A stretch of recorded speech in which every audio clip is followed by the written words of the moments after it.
It's week 24 of the golfing calendar. And today, not only are we live from the Australian Golf Centre, home of the PGA of Australia and Golf Australia, but we're in the hallowed Peter Thomson Room, surrounded by books, memorabilia, and, well, Nick O'Hearn and Mark Allen. 2 out of 3 ain't bad. So here we are in the Peter Thomson Room, about to get rolling. Pop quiz. How many Australian Opens did Peter Thomson win, Nick? He won 3, Mark. Good. Yeah, How many New Zealand Opens? Ooh, it was close to 10, right? It was 9. It was a lot. Yeah, it was 9. Yeah, it was 9. Yeah. Anyway, we're in his room here at the Australian Golf Centre, which is, we're really lucky to do the podcast here every week. We're in front of this beautiful bookcase as well. And I've been here for a while and I can't see your book in there, Nick. So no, I'm going to take what the hell's going on? There's a lot of books in there and I think I'm going to take a wide-angle shot and then just go through each one and have a look. I might have to slip one in there or 2.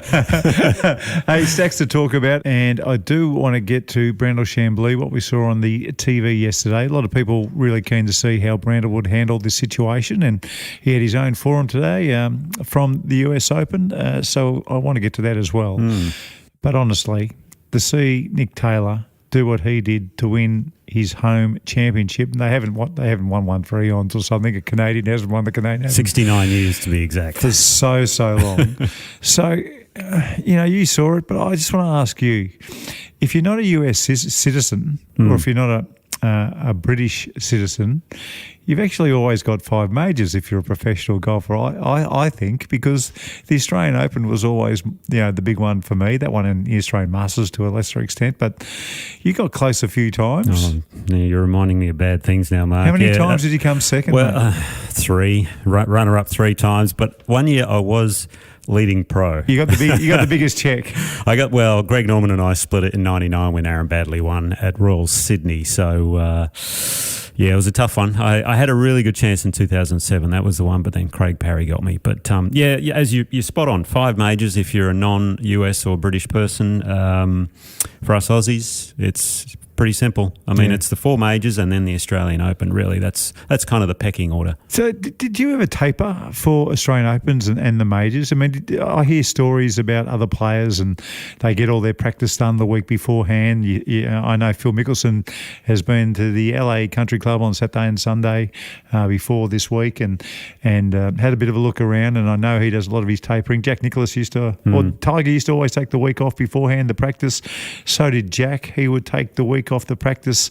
Was there room in the schedule of a modern schedule when you were playing to somehow taper for the biggies? In my schedule, not particularly. I mean, I definitely put an emphasis on them. I knew they were coming, and I would, like with Augusta National, for instance, I'd do a lot of practice off sloping lies in the weeks leading up. And every now and then the beauty about Augusta was we would play the Houston Open the week before and they'd shave the course down pretty similar. So it was a great week to play the week before. British Opens, it's pretty hard to do unless you take trips over beforehand, and I wasn't in that position when playing the US Tour. I used to do it when I was playing the European Tour. Like I would go play the venues beforehand, weeks in advance, because I knew where I was playing. But when you're living in the US, it's much harder to do that for sure. Yeah. Now, I know when, it was impossible for me at my level of professional golf to taper. But if there was a tournament before the Australian Open that I was playing in, I used to do all my practice hitting balls that week and settle on something. Right. So whatever I was doing, whatever I was thinking in the golf swing, I would make sure I'd settle on that the week before, and then I would somehow freshen up just by doing short game leading up, and 9 holes here, 9 holes there, and trying to stay fresh. And remarkably, I used to play my best golf with the Australian Opens. You wouldn't believe that in a million years. But I never really came close to winning a bigger tournament here in Australia, but I used to play pretty well in the Masters and the Australian Open, and I didn't miss too many cuts. I'm really proud of that. And I used to always put it down to that I would, whatever the tournament was beforehand, when I turned up Monday on the Australian Open, I knew what I was doing. Perfect. I wasn't searching on Tuesday and Wednesday. That's fantastic. I think it worked. I think you should take that into the Kingston Heath Club Championship next time.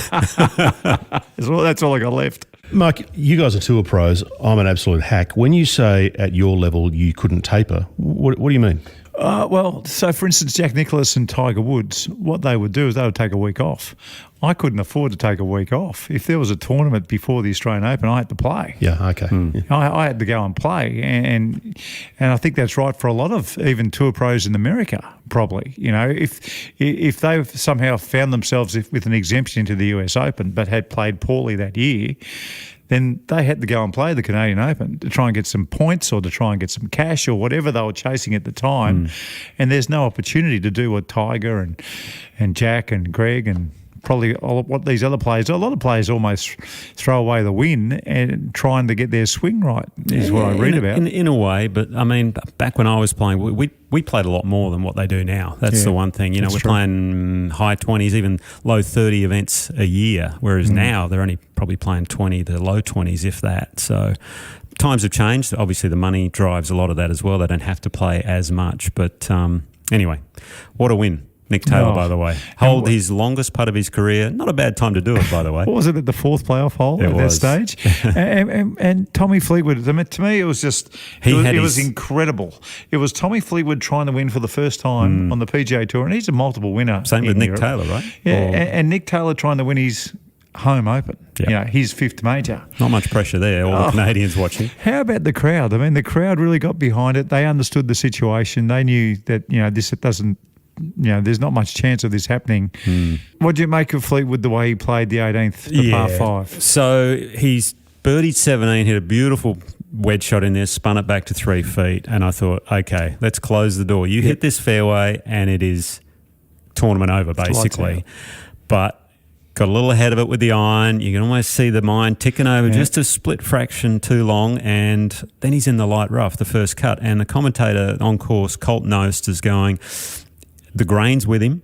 I think just chop the 5-wood up here, either put it in the bunker or around the green. He's got a great chance here. And when he pulled the iron out, I thought, what are you doing? Yeah. What are you doing? And then to miss the fairway on the layup, all of a sudden he's going, I've got to try and figure out a way to make 5 here. So it was a good par in the end, but that was his chance. Yeah. And he didn't take it. Yeah, I think with the chop the 5-wood out, with all the stands around the hole, there is no way you can make a 6 unless you completely implode. Yeah. Because even if you hit it into the grandstands, you drop it out in the front and chip it on.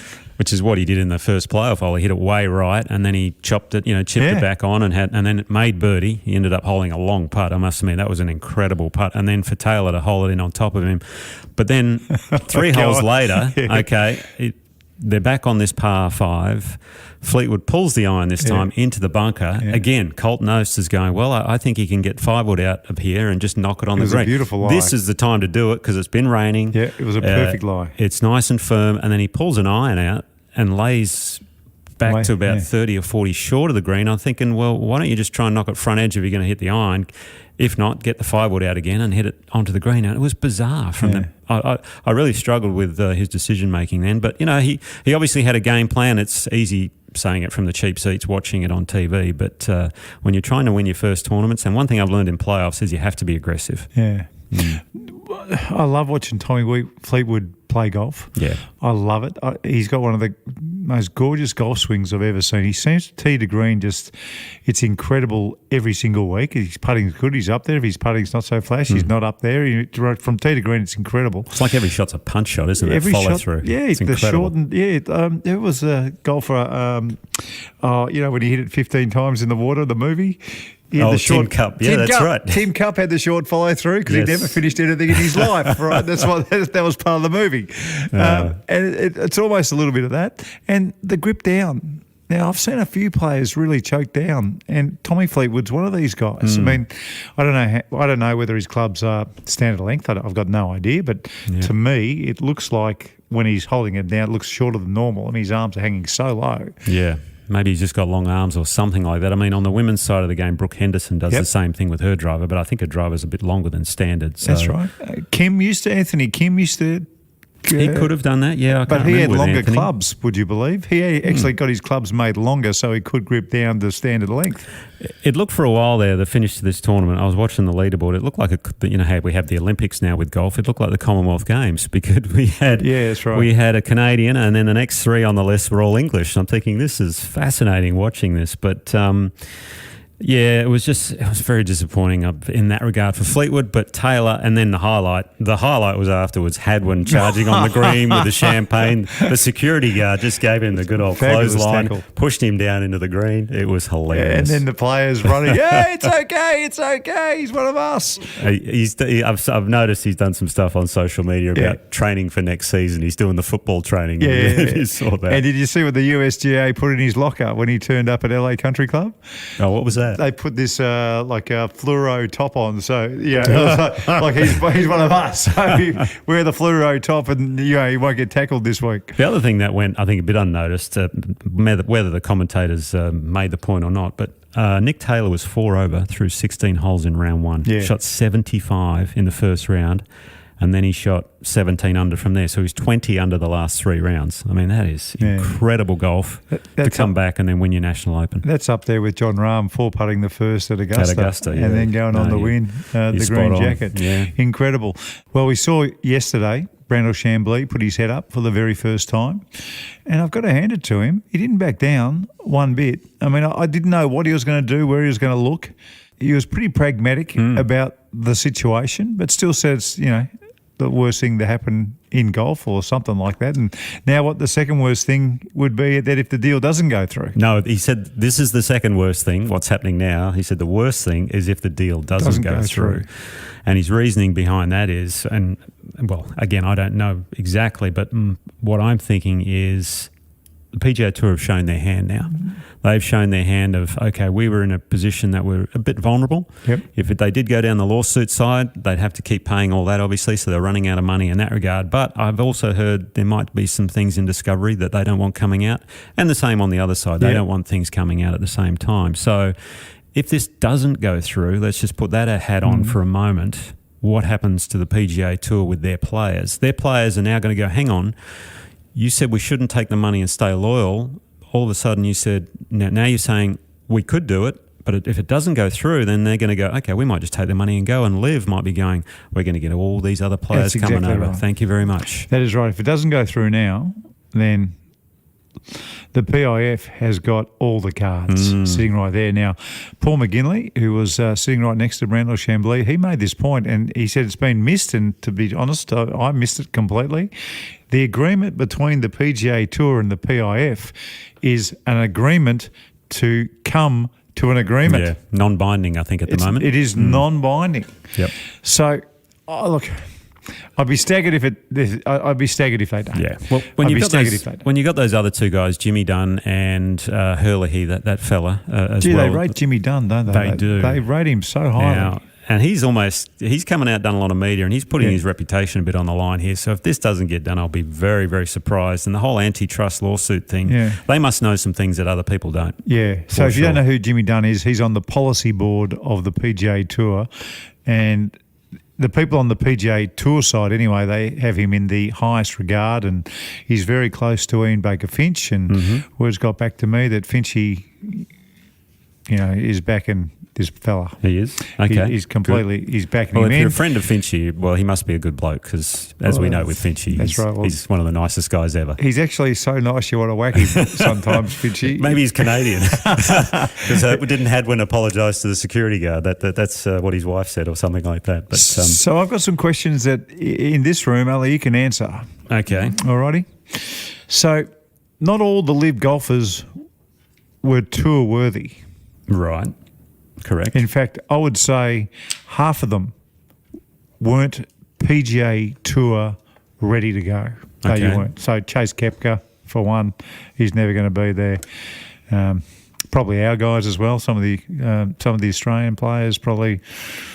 Well, yeah, I mean, I know a couple that you're talking about. Yeah. Mm-hmm. So they're not PGA Tour friendly, and I did say last in the episode in our bonus pod that there was going to be a system of how do these players get back onto the PGA Tour, and it was going to be like a rush. Now, a rush thing is a fraternity term in college in America, to where if you want to join this fraternity, you all come into a room, and then depending on whether the brothers in Kappa want you to come in, you've got to pass their test, whatever Sure. that may be. Okay. So there's a bit of a... So it's a bit of a popularity contest. Well, it is. Right. So the big boys are in, right? So Bryson, all the big boys, they come walking straight back in. Taylor Gooch straight back in. You'd think... I'd be surprised because... So this is why I'm asking you. Yeah. Because to me, Okay. it's automatic that they come straight back in. No, I don't think so. Whoever the 11 were that left the tour, withdrew, took their names off, withdrew their membership, and then decided to sue the PGA Tour. I don't know the exact names. I haven't got that list in front of me. But I'd say they're probably back of the line, right? Yeah. They're at the bottom. Yeah. And then the rest who really haven't said much when they left, they said, look, we're going for the money, like a Dustin Johnson, a Harold Varner, didn't put their name to the lawsuit. Well, then, sure, they can sort of come back in at some stage. But I don't think it's going to be straight away. I think there'll be like a gradual look, you got to sit 6 months out or a year out or something like that. Again, I'm only speculating, but Gee, I can't see the that players, you could be right, because the man who's writing the checks now has influence. The chairman of the PIF, he has obviously a lot of influence about what's going on, and that's the big discussion point at the moment is, one of these terms that came up is Saudis now own golf. I mean, that's a very vague term, obviously, but They've definitely got a seat at the table. They've got the seat at the table that they wanted, and they're all throughout sport, as we know. Just what happened, which and good luck to him. Lionel Messi just turned down $1.5 billion or something for a few years. Good on you. Gone to play in Miami. Well, why wouldn't you, by the way? Nothing wrong with Miami. No, it's a great what spot. a place. Southern, Donald Trump's there, right? So you can. Come on, hang knock on his door. That was a red card. Oh, sorry, yeah. No, I'm not a Republican. Don't worry. Oh dear. Yeah, we went there. But why wouldn't you? Why wouldn't you do that? But if you're Lionel Messi, you'd go. But for these other players to come back, what tournaments are they playing? Because I think a lot of them, when they did go to LIV, and I saw Sergio Garcia talking, one of the reasons he went to LIV is to play a shorter schedule and play in whatever majors he had left. Now, not everybody gets this. It used to be... That was probably third or fourth on his priority list, by the way. It used to be once upon a time that it was, I needed to play, 13 events, and that was the... On tour, the US was 15 minimum. Okay. So I remember back in the Greg Norman days, it was 13. Okay. So Greg Norman used to play the bare minimum of tournaments and win the money list every second year or whatever. It was incredible. Then it's gone up to 15. Sevi Ballesteros was always fighting that he wanted to be a tour member, but he didn't want to play... the 13 events. He just wanted to play. Yep. The 13 events, the way it's structured at the moment, after what LIV did last year, then everyone had to play a little bit more. Now, I don't know what the number was, but it'd get up to something like 19 or 20, including the majors. They have 14 LIV events scheduled, and then you add on the 4 majors, there's 18, and then it seemed they were playing a couple others like the Saudi International and things like that. So I'll just put it, if it's Sergio Garcia doesn't want to play in the 20 events, but he's still getting paid by LIV for another 2 years, what happens to him? That's a good question. Will the LIV events continue on? That's the next part about it. Yeah. With the schedule, I don't know. No one really knows. Greg Norman seems to think it's going to keep going. He came out in the media and said, no, we're full steam ahead. Jay Monahan and the chairman of the PIF may have other ideas. Again, this is all hopefully coming out in the next month or so. The PGA Tour Policy Board meet in 2 weeks, June 27, to discuss all this. Now, it's still got to be approved by the Policy Board and all that going forward, so time will tell. All right, so I've had a little bit of time to think. Okay. And if I'm Jay Monahan, there's only one way to do business. There is only one way, and that is the World Golf Championship events become the PIF events, something like this. And let's say there's 12 of them. So you'll have LIV players who'll just want to play in those 12 and that's it. But they then wouldn't qualify tournament-wise to be a PGA Tour member. But they can play for the next 2 years anyway. Right. After that, they might have to change the way they're going about their business. The PGA Tour pretty much stays the same. And that means if you're a PGA Tour player, you still get to play in some of these World Golf Championship events. They've got to be a changed name. So let's call them the Global Golf Championships, the GGCs. Sure. So the GGCs are the PIF events. And as standard, if you're a PGA Tour player and you qualify, you get to play in these huge events where there's been no cut. Away you go. Kind of like what they're doing That's right. next year with the designated events. Okay. So we're all square. So if some of these players, let's say Taylor Gooch comes back next year and has a shocking year, because I think he's a good player. Yeah, from what I saw. So in let's Adelaide. say he has a shocking year next year, and all of a sudden he doesn't qualify for the GGC PIF events. Right. What happens there? I guess they just if the field's 72, the field's 73 this week because we're still paying him money and he's still got a contract. Yeah, that's a very good question, isn't it? I think they've got to completely revamp their schedule and then somehow integrate it into the PGA Tour schedule. So I reckon what's got to happen, there's got to be an integrated 2 years, but they've definitely in the next 6 months got to work out what 2026 looks like moving forward and saying, okay, the next 2 years we're going to be all over the place. They've got to come out and say it. We are going to be everywhere. It's not going to make everybody happy here, but in 2026, this is what it's going to look like, and that's it. You know what I think? What do you? They reckon? don't actually really know what's going to happen at the moment. They've just come to some sort of agreement, shook hands, and said, look, we need to partner up here. We'll figure the details out later. It's as simple as that. Maybe. I did hear the boys talking about both tours were significantly weaker than what they wanted them to be. And I agree with that. Yeah, they were both a little watered down. Yeah. You had the names, the bigger names, who are probably more past their peaks on the Live Tour, as we know. There were still a couple obviously still playing well, like Brooks and... Well, still sensational names for Adelaide. Oh, incredible. Yeah. Like, for what that was... Well, because we haven't seen them down we just here haven't seen forever. Yeah, that's right. So tour strength for Adelaide, but not tour strength for Washington, DC, say, or Los Angeles or Dallas or whatever. Yep. No, I agree.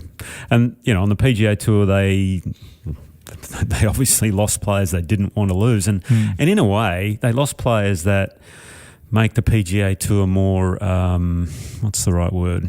Kind of watchable, if you could say, where you have a Bryson and a Patrick Reed and a Brooks, who are these sort of combative figures that love to stir up a bit of, a bit of trouble here and there, and you have them going against Spieth and JT and Scheffler, who are a bit more of the goody two-shoe types. Yeah. And that you need that sort of competitive edge, I think, going forward. Whereas if everyone's nice, well then let's all be happy and get along. It doesn't quite work that way. That is exactly right. And sport, it needs storylines. It really does. You need the villain. To make things tick, to create some interests. One of the great things that the US Open or the British Open used to do, they used to pair players together that didn't necessarily want to be paired together. Did you see the pairing this week for the US Open, by the way? There's Brooks Koepka, Morikawa and McIlroy playing together. Now, that'll be a really good threesome to watch there. Should we go through a few of the notables? Yeah, sure. Are we going to do a bonus US Open pod? Yeah, we can do 10, 15 minutes. We'll see how we go. I mean, if any news pops up, let's do one. Before it starts, But just... So you got Mickelson playing with Harrington and Keegan Bradley, no big deal. Tom Kinn, Cameron Young, and Thagala Sahith. So Cameron Smith's playing with Sam Bennett, Matt Fitzpatrick. Dustin Johnson's playing with Keith Mitchell, love his swing. Sam Burns, Tony Finau with Jordan Spieth and Patrick Cantlay, who used to have the course record at LA Country Club. He had the 62 before Maxi came along and shot 61. Yep. And Brooks Koepka, who probably will start the favourite, playing with Hideki and Rory McIlroy. Oh, it's Hideki, not Morikawa, sorry. Yeah, that's right. And just quickly, the Australians, our other Australians, Gary Woodland playing with Adam Scott and Corey Connors. I love that for Adam Scott. It's a feature group, but not really a feature group, which I kind of like, but still good enough to where we get a crowd. Indeed. And where's our Jason Day? There he is. Justin Rose, Ricky Fowler, Jason Day. Oh, beautiful. So that's a really nice one for him as well. Well, you got it out. If you can find Carl Phillips, because he won his qualifier. No, I haven't got where he's starting. I just got the notable pairings. You got the notables. Just the notables. We'll look that up another time. Yeah, Xander Schauffele, Victor Hovland and John Rahm is the other really big group that we'd be looking forward to. It's the first time I've seen LA Country Club. And I've only just seen the pictures, and I tweeted out a flyover. So if you want to go and have a look at every hole, go and have a look at every hole if you want to do that, which is really important. But it looked incredible. It does, I couldn't get it for the middle of Los Angeles. I didn't realise it was in the middle of LA either. It's like a George Thomas design back almost 100 years ago, and he's one of the great architects. Didn't do a lot of golf courses, but one of the best. And It's got some fascinating par threes. There are 5 par threes. 2 of them are over 280 yards, and one of them's under 125 yards. Now, I played a par 3 at Oakmont back in 2007 that measured 299 yards in the practice round. And I was hitting little cut drivers and all this sort of thing. But I think they shortened it to 275 for the actual tournament. But that's a long way. That's too far. A long way. Although it is playing, apparently that one of them, is it like the 13th or something? It's playing 18 yards downhill, so take that off. Yeah, okay. What's the longest par 3 you've seen at a US Open that you actually played? Well, that was the one at Oakmont with the 299, which they turned into about 275, 280. Yeah. But the thing about that is, and, hey, I'm going to give my book a plug here, because we referenced it earlier with the library we're sitting next to. It's a very good book. Par is irrelevant. Yes. If you call that a par 4, you go, well, that's an easy par 4. You call it a par 3 and you go, hang on, that's a tough hole. It really doesn't matter. It's true. You could call a 500-yard hole a par 3 if you wanted, but everyone will just play it to their skill level. So, it makes no difference. It's very, very true. Hey, we've got that much feedback. I think we better set ourselves, actually. Make sure you have maybe you better have 2 party pies at the halfway house. We should do some results coming out of after the turn as well. All right, so we got the feedback. Yep. We got results. We've got a top 5. Top Who's 5? doing the top 5 You are this week. There's top 5 US Open venues, my favourite. Okay. And then you've got a masterclass as well. Correct. I'll see you on the 10th tee. Cheers. Like the podcast? Oh, maybe tell a friend. Drop them a text or share it on your socials. This is Talk Birdie to Me with Nick O'Hearn and Mark Allen. I'm loving doing this pod from the Peter Thomson Room. I've got to say, I just went over and checked out one of those old golf bags, kangaroo skin. Look at it, and look at the little airline bag that matches his golf bag. How good! Just beautiful. And the blazers and everything else in this room. It is fantastic. If you ever get an opportunity, come on down and have a look around. Still can't find your book here though, Nick. No. Keep looking. We'll be there in about half an hour. We'll come back next week and it'll be there. Okay, let's get to some of this feedback. And a few people following our bonus pod on the big merger last week, that news. So Daniel Anderson has sent through. Great listen, boys. I don't think it will have issues from antitrust because LIV is not very large in the USA. Okay. I'm really interested to see because we're talking about competitive and it's one of those big deals. You are not allowed to have a monopoly in America. Was the PGA Tour non-for-profit?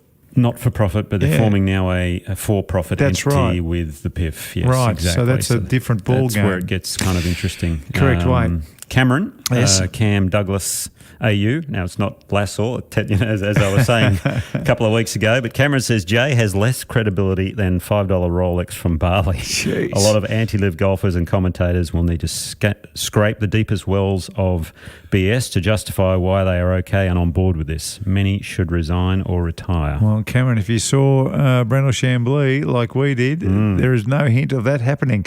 Bahama Golf Pro, I like this guy. He's got a great Twitter account. Great pod. Let's hope Australia doesn't get ignored by this new tour. Live Adelaide prove Australians are desperate for world-class golf tournaments. Bahama Pro Golf, I reckon we're going to get looked after down here. I hope so. I'm absolutely positive. So. It'll be great. And again, they could run a series of events, I think, after the FedEx Cup finishes September, October-ish. That would be beautiful. Do them all down here. That'd be fantastic. And they don't have to count for anything, they can just be. They can be the global golf championships. Can be whatever they want. The top 70 can just fill their pockets with cash. Exactly.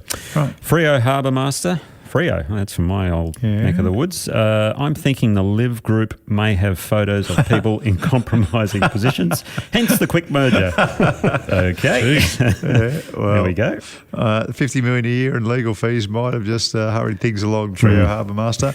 Brad Owen, unfortunate for Adelaide, but it's more than likely that the Live events won't continue beyond 2023. Hopefully the new entity, whatever shape it takes, will have something over this way, but don't hold your breath. Yes, we just covered that, and I think it mightn't be a Live tournament next year, but I reckon Adelaide will get one. I'll be staggered if they didn't. And Mapatazzi. Almost guaranteed the new Saudi Golf Association will show Australia all the love the PGA did, 0. They'll need to recoup all their cash, and that will be in the USA or Saudi Arabia. I don't think they'll be recouping all that cash. No. Never. No, anyway. There's not. Lee Datson's still waiting for a punchline. Fair call. All right, let me take this one because this is a bit about lefty and righty. Yes. Jamie Woolley 49. We've been talking about the left versus right-handed conversation. Hey guys, been thinking about the left-handed and right-handed chat. Just recently took up golf in the last 6 months as a righty, but I right left-handed, play tennis as a lefty and everything, but for some reason picked up a club as a right-hander. Is there any benefit to switching to left-handed so my lead arm is not the lead arm? Thoughts? Cheers guys, love your work. Well, I would say if you're hopeless playing the way you are, then try the other way and see what happens. I would say whatever, and again, this is around the putting side of things, whatever ball you roll the ball to the hole with, whatever hand you roll the ball to the hole with, that's the way you should putt.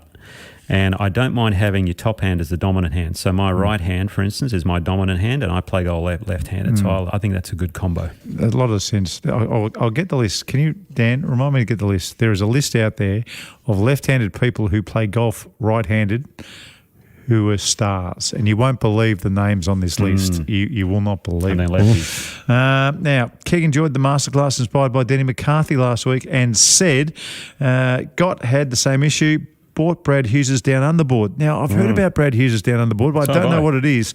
And all of a sudden, better shots, more room, etc., etc. I've seen a video of it, and it looks, like a, I don't know, whatever length it is, but you basically squeeze it together with your feet, and as you're swinging through, it keeps that trail leg, as you were saying, down a little longer. And hey, that was a great masterclass you did, by the way. So very, very impressive. Well, now we got some feedback on your masterclass from the Divots. Okay, from the Divots, Marky Mark. Should be a free drop like I play social with my friends. Yeah, I don't mind. If you're playing social, social golf, go your hardest and take it out of whatever you like. And put on a good line in the bunkers, do everything.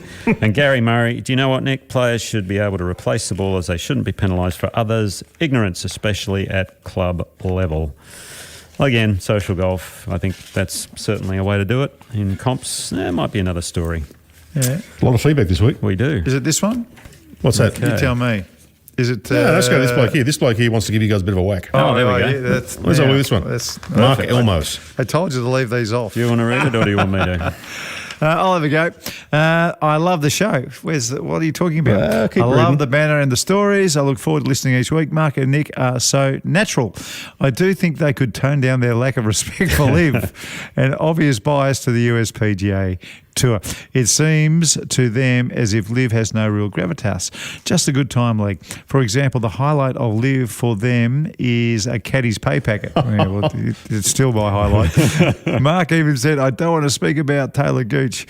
They said they say good things about Liv, but only in context about the entertainment value, not to its golf. I still think the fields for Liv are pretty strong, with only the USPGA having stronger fields, and the Masters showed the Liv golfers more than held their own and did way better than any other tour. So they keep the mockery down, it will be even better. Well, it's a half a whack. It's a semi-whack. That's all right. No, well, that's all right. I prefer the PGA Tour than I do Liv. Yeah, I don't think I'm the Lone Ranger there. I'm of a similar boat. Yep. I think we've said all along, if you're playing for history, you go PGA Tour. If you're more in it for the money and something different like an exhibition style golf, well then it's Liv. So, go your hardest. Yeah. Righto. Also, Glenn wrote to us on Facebook and said, "G'day gents, love the show. Best golf pod on Spotify. Straight up, my 13-year-old son and I love Liv. It is the future or a derivative of it. I'm on the goats." He's on the Rippers, so the Goat Rangers and the Rippers. The Rippers, he's not having much fun. No. They're coming last or second last every week. Now, he's got a few questions here, so we might just go through a few. Some things that Liv have got 100% right that should be encouraged. Pace of play, 4.5 hours. Yes, I agree with that. Tick. Shotgun finish. Doesn't just fizzle out at the end of each day. I actually don't mind the shotgun finishes in the rounds 1 and 2. Yeah. Okay, keeps the pace of play up with everyone going. And then on the weekends, go back to the normal, traditional as you would. But the thing I'm not sure about with the shotgun, and I've been waiting for it to happen on the Liv Tour, it hasn't happened as yet, is if someone starts on the second or third hole and they finish on the first or the second, 60.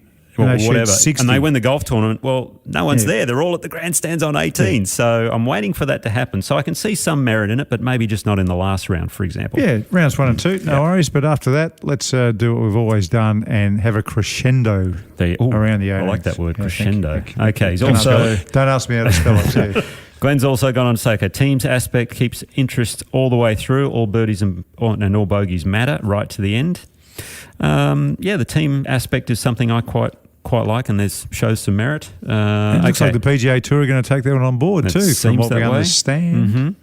Having watched much golf now, I now struggle to watch PGA Tour. There is so much missed while looking at the leaderboard or listening to a sponsored talk. Groups that shoot low but aren't seen all day. Yeah, that's a little bit of how many cameras. You can't have a camera crew following each group. Yeah, it is. And tough quite in that often when you say, hang on a second, this bloke's 7 under through 12 holes, you run a camera out there and he slows down. Yeah, that's true. That's the end of it. And at the end of the day, they are looking after their commercial responsibilities by getting the sponsors to have a chat, but I usually turn off when that happens anyway. Okay, Live should be the Olympic format with individual and team medals. Don't mind that. I like that. Yep, that is good. Don't mind that. I think that's definitely a goer. Time to open up the game with speed, interest, and full-on atmosphere. There was full-on atmosphere at the Canadian Open last week. Was, yeah. And there'll be full-on atmosphere at the US Open this week. They do need to speed the game up, though, for sure. Okay, what else? Hang on, just quickly. Yes. Take the line off the ball. One. And 30. Well, it should be 40 seconds for the first and 30 seconds for the next two, not 50 seconds and 40 and 40. Mm-hmm. Just get those two things right, and you'll probably clean up 15, 20 minutes around without even trying. Happy days. And Glenn, thank you for all these questions, but he finishes his feedback with, what about an Oz Series Live with state versus state for the local guys? Go Goats and go Team Vic. Get outside of the square, gents. Love you. Have a think about that. You and I did quite a bit of the commentary for the Australian season. Is there room for team events in our Australian tour, just the smaller ones? I think there could be. Why not? What do you think? Well, it wouldn't be silly. You could bookend it at the start and at the end, maybe. All right. Well, something like that. I know the big boys listen to this podcast, so Glenn, you might get your wish. And just finally, can I just give this one out there too? Andrew Kirby, who he was my main rival, Andrew Kirby, when I was 14, 15 and 16 years old. Back in the day. It was him and I, but his dad was, someone really high up in golf in Victoria, and his dad got an amazing award at the King's birthday, the OAM, so well done to Dick Kirby. His name's Richard Kirby, but everyone calls him Dick Kirby.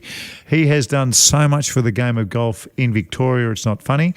I know that David Greenhill has been pushing this along as well from Golf Victoria these days, so well done to David Greenhill and well done to Dick Kirby, because what you've done, I'm not even going to read it all out, but it is ridiculous how much he has done for golf in Victoria, so it's been great. So, Andrew, say congratulations to your dad for us, unless, of course, Dick's listening. Dick, if you're listening, well done. Okay, Nicky, give us some results that we haven't been talking about, if you could. Well, just the good ones. Yeah, just the good ones. Okay. Well, they're all good ones, but anyway.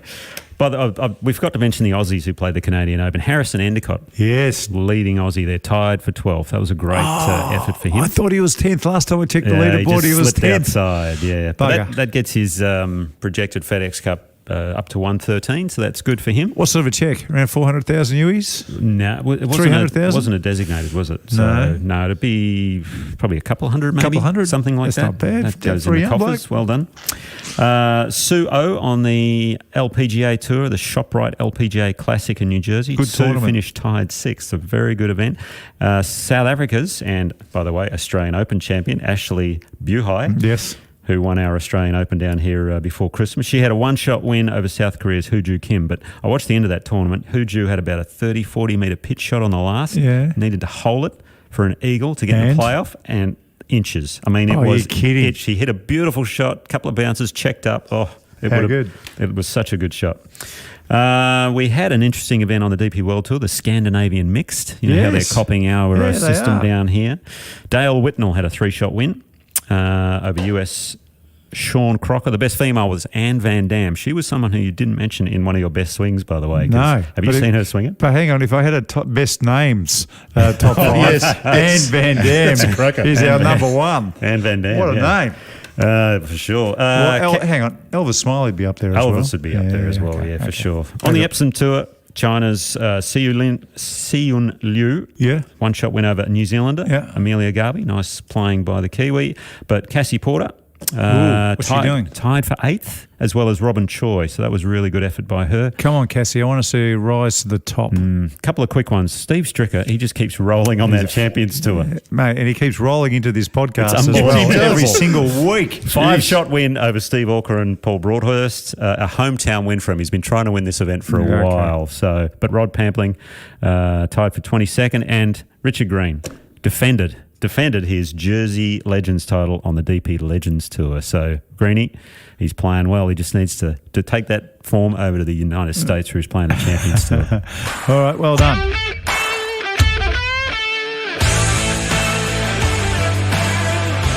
Okay, time for the top 5. And this week it is the top 5 US Open venues. Now, I never played in the US Open, but can I say, I was that close in a qualifying one year, and I got screwed by a bloke called David Ogren.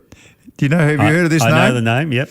So I was playing on the Nike tour, and I made the cut wherever I was playing, so I didn't get a practice round. And we're in Washington. It's a 36-hole qualifying, and I've shot 7 under in the first round, right? And I'm almost there. Like if you shoot 7 under, you've just got to shoot 2 under, and you're through. Yep. Anyway, I'd never seen the second course, so I played with David Ogren. On the first course, he was helping me all the way. Oh, okay. Right? So when I say help, is that allowed, by the way? when I say help, I was watching what he would do. Yeah. Okay. All right. And there was one particular hole in the morning when I was going really well. I was about 600 at this stage, and I took the driver out, and David went and took an iron out. I thought, what's he doing that for? Anyway, I went and got the 3-wood, and I'm lucky. If I hit the driver, I would have gone too far. It was a dog leg, and I just couldn't. Right. I couldn't pick it because, I was just going off the yardage markers on the sprinklers. Yeah, I didn't know run outs and Yeah. stuff. So he was kind of helping me like that. And then in the afternoon, he probably pulled the driver out. In the afternoon, you guessed it. You absolutely guessed it. And here I am. I'm 1 under par. I've got 4 holes to play. One of them's a par 5. I'm thinking, I must be right there on the bubble. Yep. It's another dog leg. And I'm looking at him, and I've got my driver, right? I'm looking at him, and he wouldn't do anything, and I've just belted this driver right down the middle, flew straight to the tea tree, made a 7, missed by about 3 shots. Oh, no. No, it's all So David's David fault. Ogren's a mongrel. Anyway, top 5 US Open venues, and I've ticked a few of these off with you because you've had much more experience playing in US Opens, but this is just from my point of view from watching.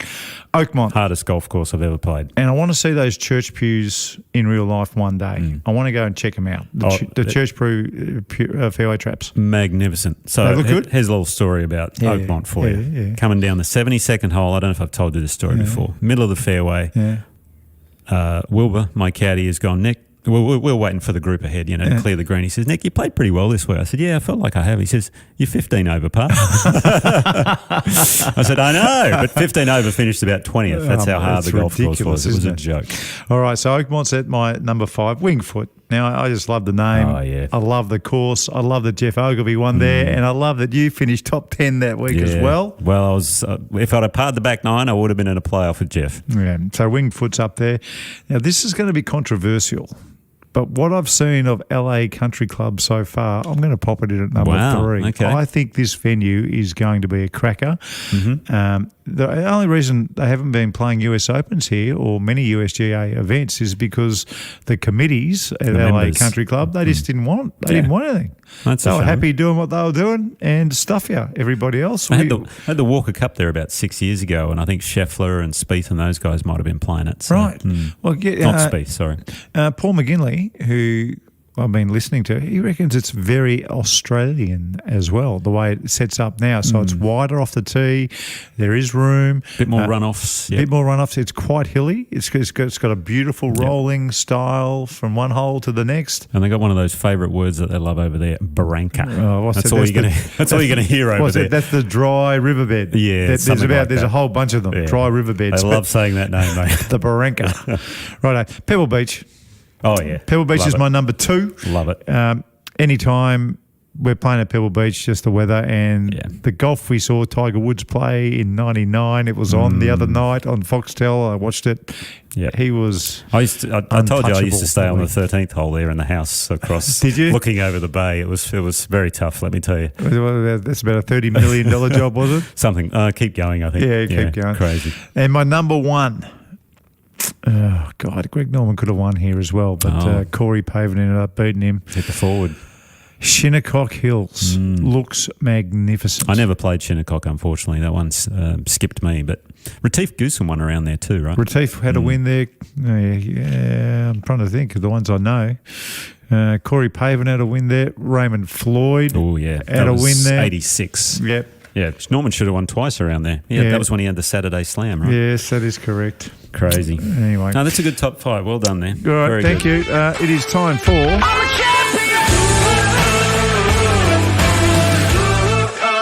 The Masterclass. Yes, and this week it is my masterclass because we've got the format worked out now, Mark. So we're going to rotate these things. Next week I got the top 5 next week. But I wanted to talk a little bit about what we saw on the final hole at the Canadian Open. The masterclass will be a little bit about that when you hit the drive in the rough. Fleetwood, he had the chance to take the 5-wood out, but he didn't. He decided to hit the iron. Taylor, when he was in the rough, he took the hybrid and hit these little knuckleball sort of shots. Yeah. That's a great club for when you're in this sort of first or longish grass. The reason the 5-wood or the hybrid is so good is because it has that flatter sole, much wider, much longer, and it just goes through the grass a little bit easier. But the key to hitting those shots with the hybrid or the 5-wood is to come into it a little bit steeper, almost a bit like the divot masterclass I did last week, where you put the ball back a touch in your stance, lean a bit of weight into your front leg, come into it a bit steeper, and just trust the fact that the loft on the club, you don't want to do it with a 3-wood.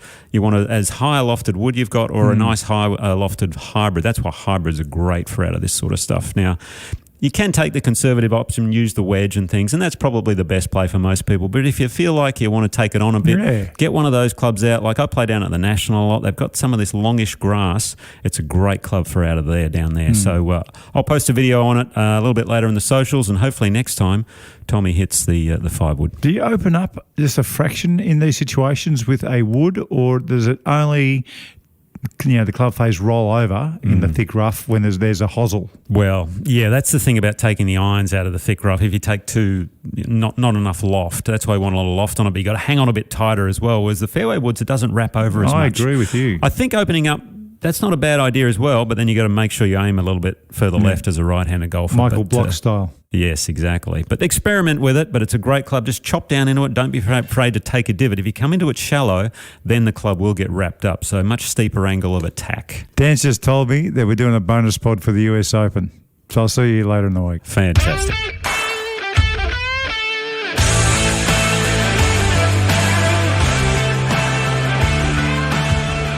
Nick O'Hearn and Mark Allen's podcast, Talk Birdie to Me, live today from the Peter Thomson Room at the Australian Golf Centre, home of the PGA of Australia and Golf Australia.